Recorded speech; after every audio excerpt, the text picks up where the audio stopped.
पाकिस्तान। मैं हूं Qaiser Ejaz, secretary general Pakistan youth assembly. एक बार फिर आप सबकी खिदमत में हाजिर हैं। जिस तरह आप सब दोस्तों ने पहले भी हमारे तमाम पब्लिक मैसेजेस को, जो हम पाकिस्तान में बैठे हुए और पाकिस्तान से बाहर रहने वाले हर पाकिस्तानी के लिए जो मैसेजेस भी हम अपने पेजेस पर अपलोड करते हैं, जिस तरह आपने उन मैसेजेस को सराहा, जिस तरह आपने उन मैसेजेस को शेयर किया, हमें उम्मीद है कि आज के मैसेज को भी आप उसी तरह शेयर करेंगे और उसी तरह हमारे मैसेजेस को सुनेंगे कि जिस तरह आपने हमारे पिछले मैसेजेस को सुना। मेरे साथ पाकिस्तान यूथ असेंबली की पूरी टीम की जानिब से भी आपको अस्सलाम वालेकुम।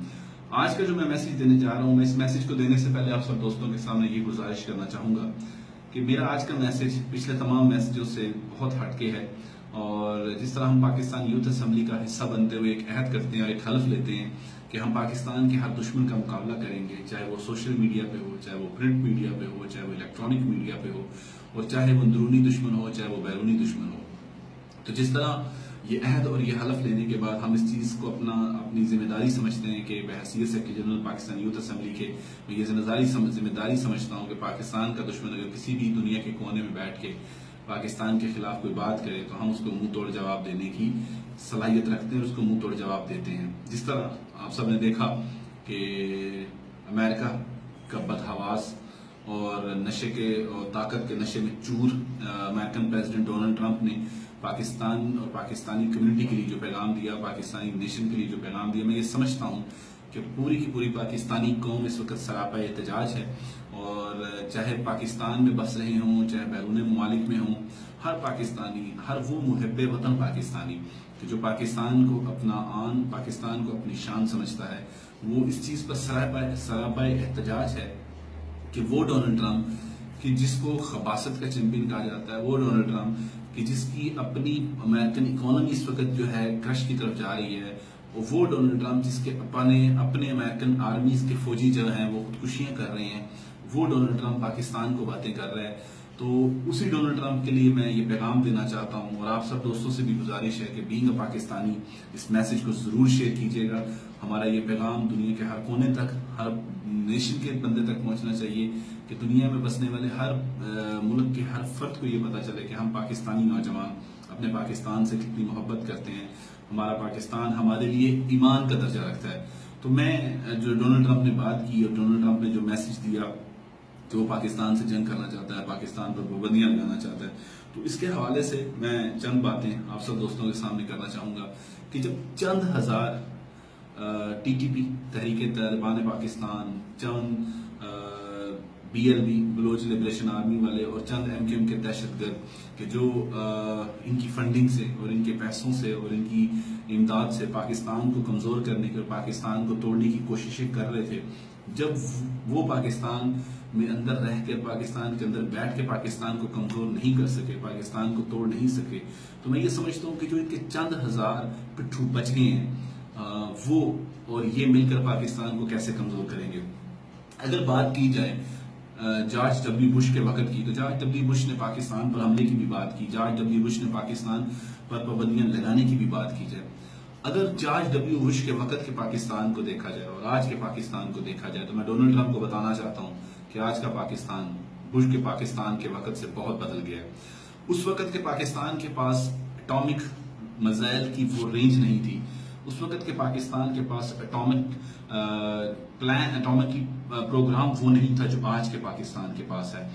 उस वक्त अमेरिका के पास इतनी एयर बेसिस नहीं थी जितनी आज अमेरिका के पास एयर बेसिस हैं। उस वक्त पाकिस्तान का दरीना दोस्त चाइना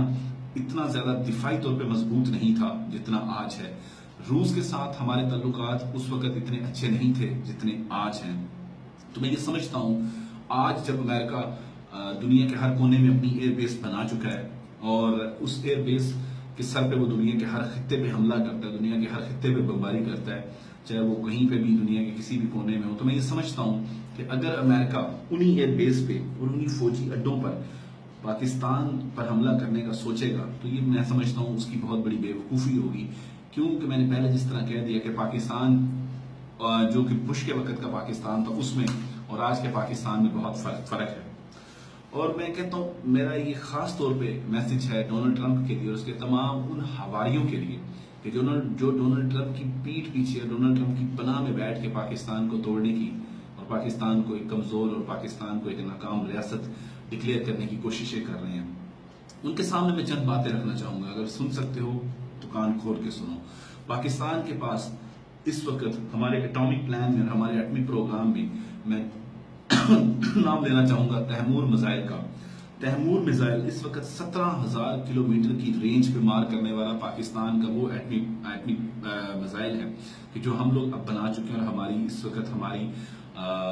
एजेंसीज के पास, हमारी आर्मी के पास और हमारे फोर्सेस के पास वो मिसाइल मौजूद है। और अगर इस मिसाइल का टारगेट देखा जाए तो वाशिंगटन डीसी, न्यूयॉर्क और Pentagon directly Pakistan Taimur missile के टारगेट पे आता है। तो मैं ये समझता हूं कि डोनाल्ड ट्रंप कभी भी ऐसी बेवकूफी और ऐसी हमाकत नहीं करेगा, क्योंकि जब उसको ये पता हो कि पाकिस्तान के पास तैमूर मिसाइल जैसे मिसाइल मौजूद है। उसके बाद अगर देखा जाए तो पाकिस्तान चीन और रूस के साथ मिलकर इस वक्त कॉरपोरेशन ऑर्गेनाइजेशन के दिफाई इत्तेहाद का हिस्सा बन गया है। और मैं ये समझता हूं कि ट्रंप ये भी सुन लो कि इस खित्ते में मौजूद तमाम अमेरिकन फोर्सेस, तमाम आपके अमेरिकन फोर्सेस के अड्डे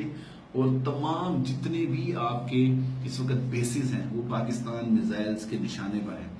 और अगर आपने पाकिस्तान के साथ कुछ छेड़छाड़ की, पाकिस्तान के साथ जंग का सोचा भी, तो ये मत समझिएगा कि पाकिस्तान अगर मिसाइल दागेगा तो आपका कोई फौजी भी उन बेसिस पे बच जाएगा, क्योंकि उन बेसिस पर कोई भी ऐसा आपका रडार नहीं है जो हमारे मिसाइल्स को कैचअप कर सके, हमारे मिसाइल को पकड़ सके। तो अगर उस हालत में अगर पाकिस्तान ने हमला कर दिया तो शायद ही आपका कोई फौजी बच सके, जो कि एक मौजज़ा होगा। अमेरिका और उसकी फौज को देखा जाए तो अमेरिकन और उसकी आर्मी इस वक्त पूरी तरह शिकस्ता खुर्द हो चुकी है। अमेरिका की इकोनॉमी दिन ब दिन कश की तरफ जा रही है। अमेरिकन आर्मी, मैं जैसे पहले बता चुका हूं कि अमेरिकन आर्मीज के नौजवान इस वक्त अमेरिकन आर्मी जो है खुदकुशियां कर रही है। और इस वक्त पाकिस्तान की अगर बात की जाए तो पाकिस्तान ने जंगें लड़ चुके हैं। 1965 की जंग हम लड़े, 1948 की जंग हम लड़े, 1971 की जंग हम लड़े, कारगिल वॉर हम लोग लड़े, और उसके बाद पाकिस्तान की अंदरूनी जो दहशतगर्द हैं हमने उनसे जंगें लड़ी। तो इतनी जंगों के बाद पाकिस्तान कमजोर नहीं हुआ, पाकिस्तान में कमजोरी नहीं आई, बल्कि पाकिस्तान मजीद मजबूत हुआ। और मैं ये समझता हूं कि हमारे तमाम दुश्मन मिलकर पाकिस्तान को कमजोर करने के लिए पाकिस्तान में अंदरूनी खाना जंगी करा रहे थे कि शायद पाकिस्तान कमजोर हो जाएगा, लेकिन पाकिस्तान दिन ब दिन मजबूत हो रहा है। एक दो छोटी मिसालें मैं देना चाहूंगा आखिर में कि अगर देखा जाए तो अमेरिका के पास इस वक्त स्टीलेथ हेलीकॉप्टर हैं जो उसने पूरी दुनिया को डराया हुआ है। इससे पूरी दुनिया इस वक्त स्टीलेथ हेलीकॉप्टर से डर रही है, क्योंकि वो हेलीकॉप्टर रडार पे नजर नहीं आता। वो हेलीकॉप्टर एक अमेरिकन इंजीनियर्स ने ऐसा हेलीकॉप्टर बनाया कि जो रडार की रेंज में नहीं आता, रडार में नजर ही नहीं आता। तो पाकिस्तान ने इसके जवाब में, पाकिस्तान ने इसके मुकाबले में हतफ 7 बाबर मिसाइल का जो तजुर्बा किया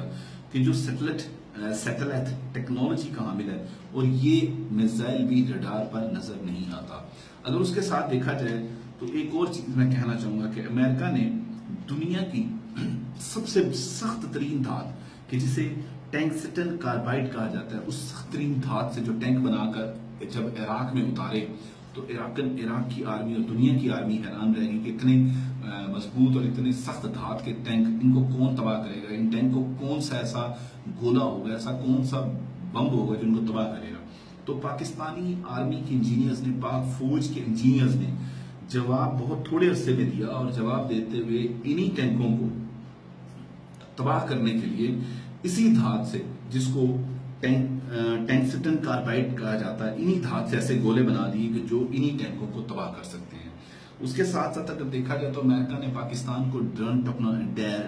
टेक्नोलॉजी देने से इनकार कर दिया। और मैं ये समझता हूं कि पाकिस्तान ने उसके 1 साल के बाद बुर्राक नामी अपना ड्रोन बनाया, और जब अपना ड्रोन बनाकर हमने मैदान में लेकर आए तो फिर दुनिया ने यह भी देखा कि ये ड्रोन ऐसा ड्रोन था कि जो निहायत दुरुस्तगी के साथ दुश्मन को निशाना भी बना सकता है।